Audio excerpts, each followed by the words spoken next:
Welcome back to my channel mummies. இன்னைக்கு ஒரு lunch box recipe தான். ரொம்பவே டேஸ்டான மின்னப்பப்பு அன்னம் எப்படி செய்யறதுன்னு பார்த்துடலாம். இப்போ ஒரு பேன் அடுப்பில் வச்சுட்டு ஒரு 2 டேபிள் ஸ்பூன் நல்லெண்ணெய் சேர்த்துக்கோங்க. அதில் 1 டேபிள் ஸ்பூன் வரமல்லி சேர்த்துக்கணும், கொஞ்சமாக பெருங்காயம். இதனோட 3 காஷ்மீரி சில்லி, 2 வரமிளகாய் சேர்த்து நல்லா இது எல்லாமே இந்த எண்ணெயிலே பொரிஞ்சு வர வரைக்கும் வறுத்து விடுங்க. இது ஆந்திரா ஸ்பெஷல் ரெசிபிங்க. மின்னப்பப்புங்கிறது வேற ஒன்றும் இல்லை, நம்ம ஊர் உளுத்தம்பருப்பு தான். இன்னைக்கு உளுத்தம்பருப்பு பொடி சாதம் தான் செய்ய போகிறோம். இது எல்லாம் எண்ணெயில் நல்லா வறுபட்டு வாசம் வரும். அப்போ ஒரு கைப்பிடி அளவு தேங்காய் சேர்த்துக்கோங்க.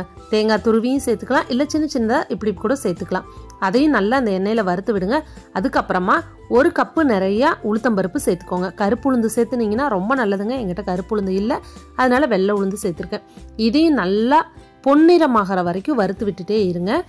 உளுத்தம்பருப்பில் கால்சியம் அதிகம். கண்டிப்பாக வாரத்தில் ஒரு நாள் குழந்தைங்களுக்கு இந்த மாதிரி சேர்த்தி கொடுங்க. இப்போ நல்லா வறுபட்டுருச்சு. இதை நம்ம வேற ஒரு மிக்சி ஜாரில் டிரான்ஸ்ஃபர் பண்ணிவிட்டு ஆற விட்டு அரைச்சிட்டு வந்துடலாம். இந்த அளவுக்கு வரணுங்க கலரு. இப்போ நம்ம வறுத்த பருப்பு, மிளகாய் எல்லாத்தையுமே ஒரு மிக்சி ஜாரில் சேர்த்துட்டு ஒரே ஒரு சின்ன நெல்லிக்காய் அளவு புளி சேர்த்து அரைச்சி எடுத்துகிட்டு வந்துருங்க. இதை ரொம்ப ஃபைன் பேஸ்ட்டாக அரைக்க முடியாது, குறைன்னு தான் அரைக்க முடியும்.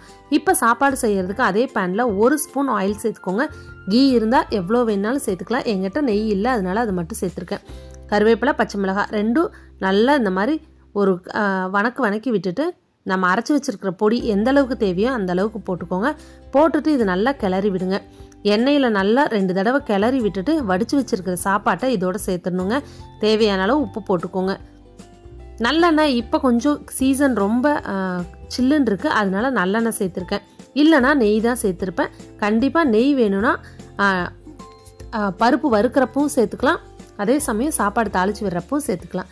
இப்போ எந்த அளவுக்கு சாப்பாடு வேணுமோ அந்த அளவுக்கு சாப்பாட்டை சேர்த்துட்டு நல்லா கிளறி விடுங்க. அதாவது குழஞ்சு போயிடக்கூடாது சாப்பாடு, கொஞ்சம் விரையாக இருந்தால் தான் இந்த சாப்பாட்டுக்கு நல்லா இருக்குங்க. நல்லா கிளறி விட்டுட்டே இருங்க. உளுத்தம்பருப்பில் அவங்கவுங்க சாப்பாடு செய்வாங்க, உளுந்து சாதம். நம்ம இன்னைக்கு பொடியாக செஞ்சு சாப்பாடு செஞ்சுருக்கோம். நல்லா கிளறி விட்டதுக்கப்புறமா உப்பு சரி பார்த்துட்டு குட்டீஸோட லஞ்ச் பாக்ஸ்க்கு பேக் பண்ணிடுங்க. இப்போ அருமையான கால்சியம் ரிச்சான மின்னப்பப்பு அன்னம் ரெடி ஆயிடுச்சு.